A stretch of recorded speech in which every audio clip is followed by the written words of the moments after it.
नमस्कार साथियों, आप सभी का बहुत बहुत हार्दिक अभिनंदन है। आज प्रेमचंद जी की जो कहानी मैं आपके सामने लेके आई हूँ उसका शीर्षक है कातिल। साथियों, जब हमारा देश गुलाम था तो देश को आज़ाद करवाने के लिए हिंदुस्तान के बहुत से महान लोगों ने अपने अपने तरीक़ों से देश को आज़ाद कराने के लिए अनगिनत प्रयास किए, जिनमें बहुतों ने वीरता से लड़ते हुए अपने प्राणों की बलि भी दी और कुछ ने अपनी लेखनी से स्वतंत्रता संग्राम के लिए सहयोग किया। मुंशी प्रेमचंद जी उन्हीं लोगों में से एक हैं। शहीदों की चिताओं पर लगेंगे हर बरस मेले, शहीदों की चिताओं पर लगेंगे हर बरस मेले, वतन पे मिटने वालों का यही बाकी निशां होगा। धर्मवीर और उसकी माँ बहुत गरीब परिवार से ताल्लुक़ रखते थे। धर्मवीर के पिता का देहांत हो चुका था, जो कि एक स्वतंत्रता सेनानी थे और एक संस्था में वो कार्यरत थे। एक बार पुलिस से मुठभेड़ में उनके सीने में गोली लगी और वीरगति को वो प्राप्त हुए। धर्मवीर की मां 10 साल से किस तरह से धर्मवीर को पाल रही थी ये वो ही जानती थी और खुद भी बहुत हिम्मत वाली औरत थी। पति और वो दोनों स्वतंत्रता के लिए किसी न किसी रूप में संस्थाओं से जुड़े रहते थे। उनका बेटा धर्मवीर एक सजीला नवयुवक था और अंग्रेज़ों के खिलाफ आज़ादी की जंग में एक मंडली का सदस्य बन गया था। जाड़ों की रात थी, वो सभा से वापस आ रहा था। 10 बजे के आसपास का टाइम था। माँ अकेली घर में उसका इंतज़ार कर रही थी। जाड़े होने की वजह से रात का सन्नाटा बढ़ गया था। सड़कों पे कोई इंसान नहीं दिखाई देता था। सब अपने अपने घर में दुबके हुए थे। कोहरा बहुत गहराया हुआ था, हाथ को हाथ न सूझता था। इसी सन्नाटे में धर्मवीर तेजी से अपने घर की तरफ चला जा रहा था और जब उसने घर में प्रवेश किया तो माँ ने उलाहना दिया कि बेटा, इतनी इतनी रात तक घर से बाहर ना रहा करो, मेरा दिल घबराता है। धर्मवीर बोला, अरे अम्मा, अभी तो 10 भी नहीं बजे हैं, तुम तो नाहक परेशान होती हो।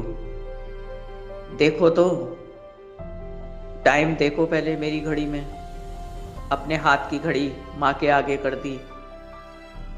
अम्मा ने बहुत प्यार से उसकी तरफ देखा और बोला कि बेटा, अब मैं बूढ़ी हो गई हूँ, लेकिन तेरे इंतज़ार में जागती रहती हूँ। जब तक तू नहीं आता तब तक मेरी जान तुझ में फंसी रहती है, इसलिए जल्दी आ जाया कर घर। धर्मवीर हंसने लगा और बोला कि अम्मा, हमारी सभा ने तय किया है कि हम सब सिर्फ 3 घंटे रात में सोया करेंगे और हमारे खाने पीने का भी तय हुआ है कि हमको क्या खाना है, कैसा पहनना है और हमारे नियम बनाए गए हैं। धर्मवीर की माँ ने अपनी पति की तरह स्वतंत्रता संग्राम के लिए राष्ट्र सेवकों के दल में शामिल होकर बहुत से कार्य किए थे। वो जानती थी कि सबके अपने अपने नियम होते हैं, इसलिए बेटे की बात को ध्यान से सुन रही थी। बेटे ने आगे कहा कि हमारी सभा को शुरू हुए 5 महीने हो गए हैं और धर्मवीर एक जोशीला नौजवान था। माँ ने धर्मवीर से पूछा, तुम्हारी सभा का दफ्तर है कोई? धर्मवीर ने कहा, हाँ अम्मा, एक दफ्तर है जो कि सिर्फ हम लोगों को पता है और किसी को नहीं। माँ ने कहा, उसमें कितने सदस्य हैं? धर्मवीर बोले, 50 सदस्य हैं माँ। लेकिन माँ, 50,000 लोगों पे हम 50 लोग भारी पड़ेंगे, समझी ना तुम? माँ हंसने लगी, बोली, हाँ बेटा, जब इंसान में जोश होता है तो ऐसा ही होता है। लेकिन उसने कहा कि अम्मा, तुम्हारे मेरे बीच में जो बातें हो रही हैं किसी से कहना नहीं। माँ ने कहा, बेफिक्र रहो बेटा, तुम्हारे स्वर्गीय पिताजी और मैं भी इन अभियानों से जुड़े रहे हैं, लेकिन तुम तक कोई बात आज तक हमने जाहिर ना होने दी। कितनी ही बार हमारे मेंबर जेल गए, पुलिस के डंडे खाए, अपनी जायदाद जब्त कराई, क्या किसी को पता चला? धर्मवीर बोला, इससे अंग्रेज़ों को क्या फ़र्क पड़ता है माँ?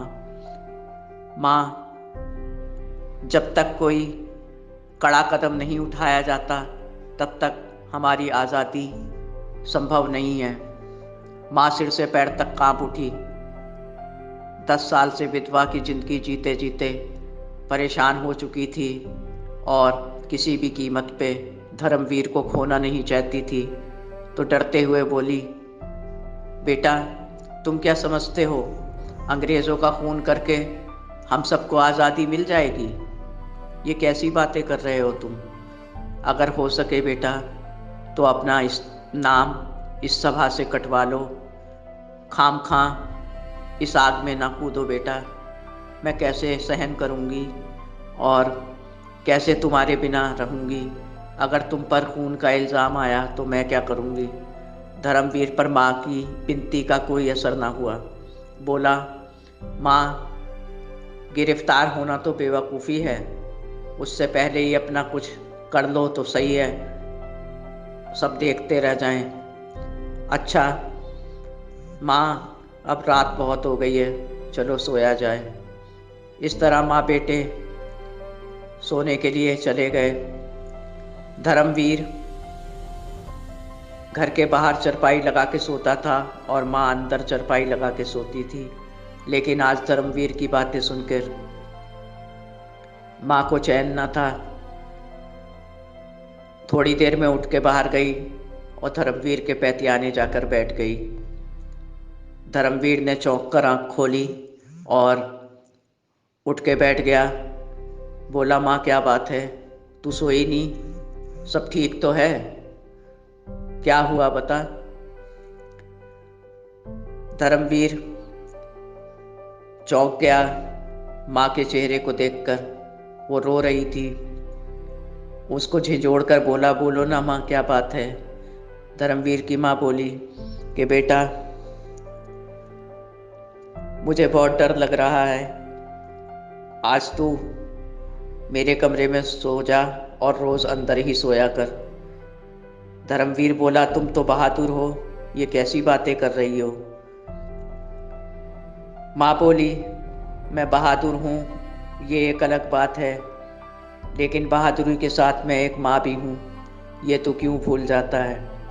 धर्मवीर कुछ न बोला, अपनी चरपाई उठाई और घर के अंदर लाकर माँ के बगल में चरपाई लगा ली और दोनों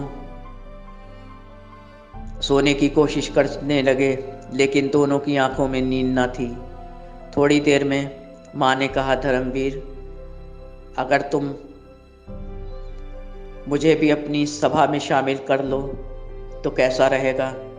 धर्मवीर ने सोचा कि पता नहीं ये किस दिमाग से ये बात कह रही हैं, पता नहीं ये सीरियस हैं या ऐसे ही कह रही हैं ममता में। लेकिन उसने कहा कि माँ, क्या तुम सीरियस हो? इसके बात के लिए तुम गंभीर हो जो तुम बोल रही हो? माँ ने कहा, हाँ बेटा, इससे मुझे 2 फायदे होंगे। एक तो मैं तुम्हारी सभा के लिए काम भी करूँगी, फिर मुझ पर कोई शक भी ना करेगा और मैं तुम्हारी सभा का प्रचार प्रसार करूंगी और सुराग भी लगा सकती हूँ, मेरे ऊपर कोई शक भी ना करेगा। और सबसे बड़ी बात ये कि मैं तेरे करीब भी रहूंगी ताकि मैं तुझे देख सकूं, क्योंकि मैं तुझसे अलग नहीं रह सकती। और माँ ने आगे कहा कि बेटा मुझ पर भरोसा करो, ये बात किसी से ना कहूँगी और तुम मुझे अपनी सभा में ज़रूर शामिल कर लो, इसके अलावा मेरे पास कोई विकल्प नहीं।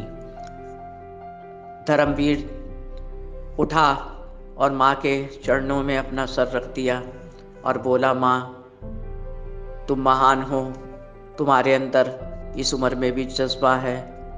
मैं कल ही तुम्हारा नाम अपनी संस्था में लिखवा दूंगा। अब धर्मवीर की माँ सभा में शामिल होने लगी थी, सारी बातों में उसको शामिल किया जाता और रिवाल्वर भी चलाना उसको सिखाई जाने लगी। कुछ ही दिनों में धर्मवीर की माँ रिवाल्वर चलाने में बहुत तेज़ हो गई और उनका निशाना अचूक हो गया। अब सभा की तरफ से धर्मवीर को कुछ ही दिन बाद एक अंग्रेज पुलिस अफसर का हत्या करने का परवाना पकड़ा दिया गया। फिर दोनों माँ बेटे घर पहुँचे और माँ ने धर्मवीर से कहा, बेटा इस अफसर ने तो कोई ऐसा काम नहीं किया कि उसकी हत्या की जाए, फिर सभा ने उन्हीं को क्यों हत्या के लिए चुना और तुमको परवाना पकड़ाया। धर्मवीर ने समझाया कि माँ तुम समझती क्यों नहीं, इनके मातहत जितने भी कर्मचारी हैं वो जो जुल्म जनता पे करते हैं, हम पे करते हैं, उसके जिम्मेदार यही अफसर हैं। सब इन्हीं की शय रहती है, लेकिन ये पर्दे में रहते हैं और काम इनके मातहत करते हैं। माँ ने डरते डरते कहा कि बेटा आज मैं तुमसे कुछ मांगना चाहती हूँ, मैंने तुमसे आज तक कुछ ना मांगा, बोलो तुम मुझे दोगे जो मैं तुमसे मांगूंगी। धर्मवीर ने कहा, माँ आप हुक्म कीजिए। माँ ने कांपती आवाज़ में कहा, बेटा तुम सभा को छोड़ दो तो तुम्हारी बहुत मेहरबानी होगी।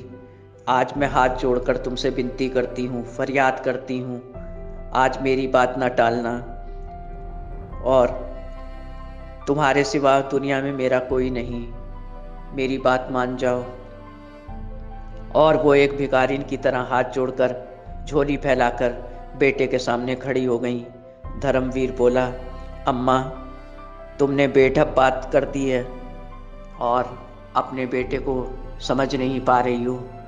अब एक तरफ कुआं और दूसरी तरफ खाई है माँ, क्योंकि अगर मैं सभा को छोड़ दूंगा तो भी जिंदा ना बचूंगा, कार्यकर्ताओं के हाथों मेरा खून कर दिया जाएगा और अगर इस मिशन में पूरा करने के लिए जाऊंगा तो हो सकता है कि गोली अफसर को लगे और वो ढेर हो जाए, या फिर उधर से गोली लगे तो मैं ढेर हो जाऊं। तो माँ तू ही बता कि मेरी हिफाजत अब दुनिया में कोई कोना नहीं कर सकता, मुझे ना रोक माँ, तेरी मेहरबानी होगी। माँ, भारत माँ ने हम सब के लिए कितना दुख उठाया है और भारत माँ हम सब की माँ है और जीवनदायिनी है। अगर उसकी सेवा में हमारे प्राण चले भी जाते हैं तो ये भी कम है।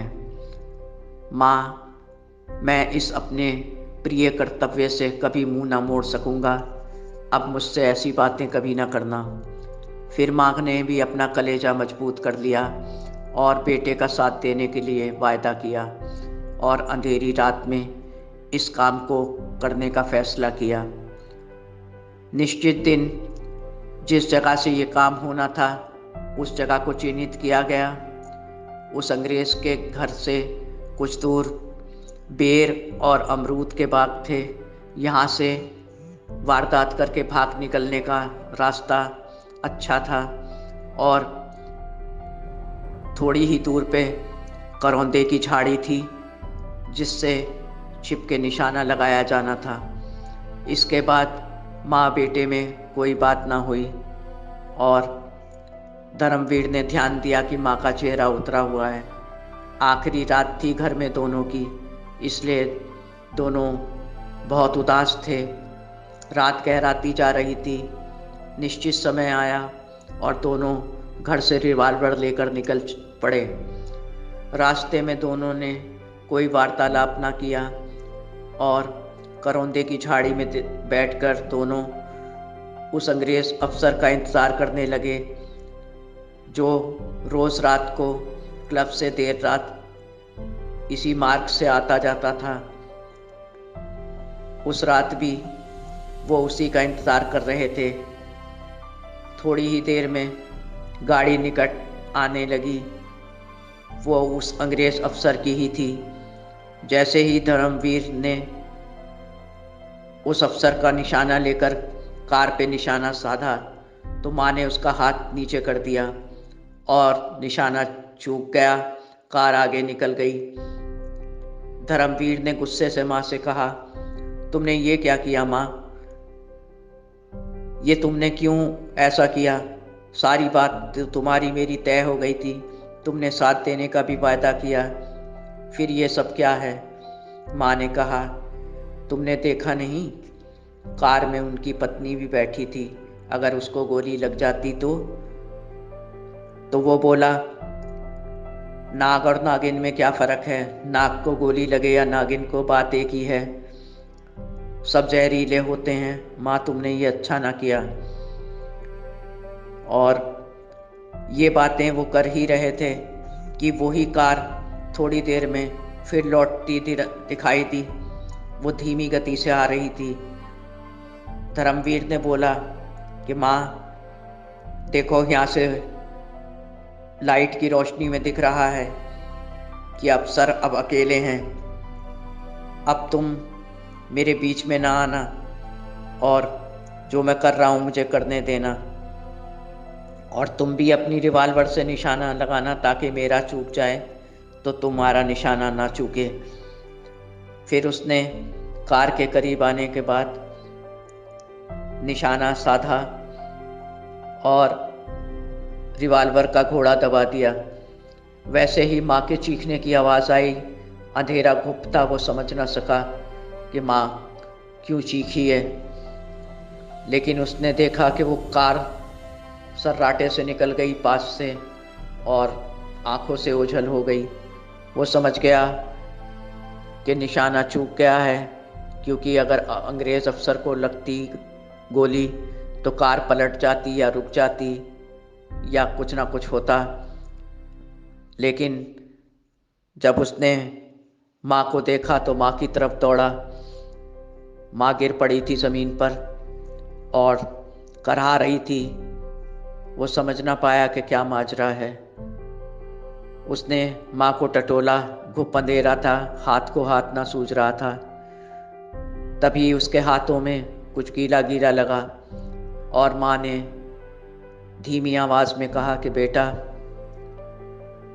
आज मैंने अपना फ़र्ज़ पूरा कर दिया। मैं यही चाहती थी कि तू मुझसे पहले ना तेरे साथ कोई वारदात हो और मैं अपनी आँखों से तेरी लाश कभी ना देख पाती, जीते जी मर जाती। तेरे पिता को तो मैं खो चुकी थी, अब मैं तुझे ना खोना चाहती थी। इसलिए मैंने खुद को कुर्बान कर दिया। जैसे ही तूने गोली चलाई मैं तुरंत तेरी रिवॉल्वर के सामने आ गई। और बेटा, ना मैं तुझे जेल होते देख सकती थी, ना तुझे आजीवन कारावास, ना तुझे फांसी पे लटकते देख पाती मैं। मेरे सामने कोई रास्ता ना था। अब तेरे हाथों में और तेरे बाहों में मेरा दम निकलेगा, इससे ज़्यादा मेरे लिए क्या खुशनसीबी है। धीरे धीरे उसकी आवाज़ धीमी पड़ने लगी। धर्मवीर माँ के सीने पर सर रख के रोने लगा कि माँ, तुमने ये ठीक नहीं किया। तुम भी तो मेरा सहारा थी। मैं कभी कह ना पाया कि मैं तुम्हारे बिना जी ना सकूँगा। लेकिन तुम समझ ना पाई तुम कैसी माँ थी। मैं तुम्हें कितना प्यार करता था, तुम्हारा मुंह देखकर जी रहा था। बाबूजी तो हमारा साथ छोड़ गए थे माँ, तुम ही ने मुझे बाप का और माँ का प्यार दिया था माँ, तुमने ठीक नहीं किया। इस तरह से माँ ने थोड़ी ही देर में उसकी बाहों में दम तोड़ दिया। साथियों, देश की आज़ादी के अनगिनत किस्से जो अभी भी पर्दों में छिपे हैं, ना किसी किताब में लिखे हैं।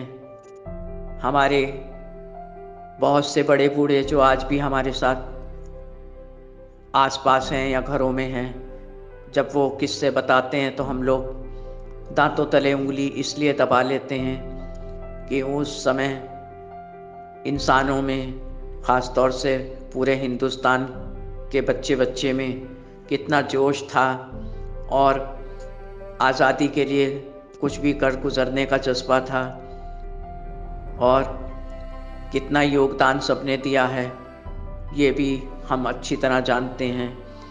और आज उन्हीं की वजह से हम आज़ाद भारत में स्वतंत्र हैं। वो छोटी छोटी कोशिशें भी एक बड़ी जंग का ऐलान हुई। आखिर में जो जंग हुई उसमें हिंदुस्तान जीत गया।